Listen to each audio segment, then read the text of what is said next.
by South Africa with the vessel that landed in Simonstown is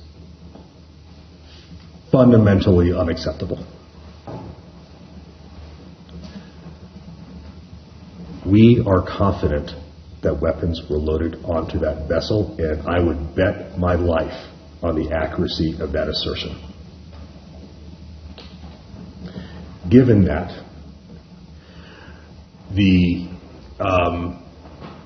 deviation from South Africa's policy of non-alignment by the actions of December 6th through December 8th are inexplicable. Mr. President, let me assure you I am patriotic. And I still cling to the Mandela legacy of approach to conflict internationally.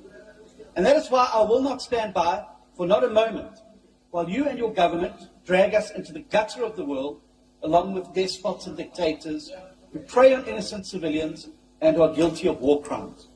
Mr. President, I cannot believe the answer to the previous question on this matter. The eyes of the world are upon South Africa.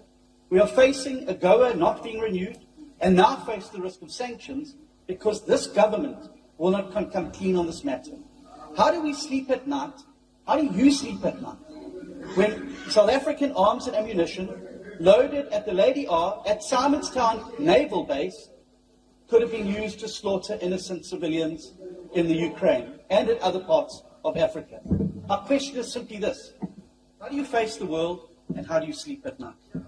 Honourable Speaker, earlier you invoked a provision that says an unrelated questions to the questions that are asked are questions that one does not need to answer, and this is one of them.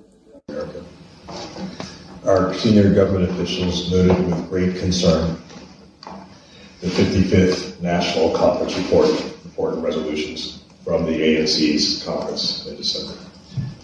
In particular, they noted from Section 9, International Relations, paragraphs 19 through 24.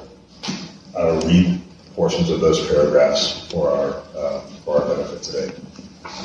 Under the title, Building a Better World, quote, recognizing the ongoing war in Ukraine has far-reaching strategic, geopolitical, and economic consequences for the peoples of the world.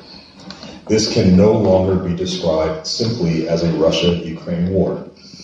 It is primarily a conflict the U.S. and U.S.-led NATO and Russia. It is primarily a conflict between the U.S. and U.S.-led NATO and Russia in pursuit of the objectives of the so-called Wolfowitz Doctrine. According to this doctrine, the U.S. should not allow that any country in the world should have the possibility in the post-Cold War period to challenge U.S. interests, especially its hegemony. In this regard, U.S. geopolitical strategy has identified Russia and China as the two powers that must be contained, according to the Wolfowitz Doctrine, which undergirds U.S. foreign policy. This is why the U.S. provoked the war with Russia over Ukraine, hoping to put Russia in its place. The peace and free market economy dividends promised at the end of the Cold War in the early 1990s have been shattered. The Western imperialist dominance over Eastern Europe is being advanced not through free trade and open competition for markets, but through U.S.-led expansionist military strategies. I think it's fair to say that our government found these remarks to be outrageous, patently false, and incorrect.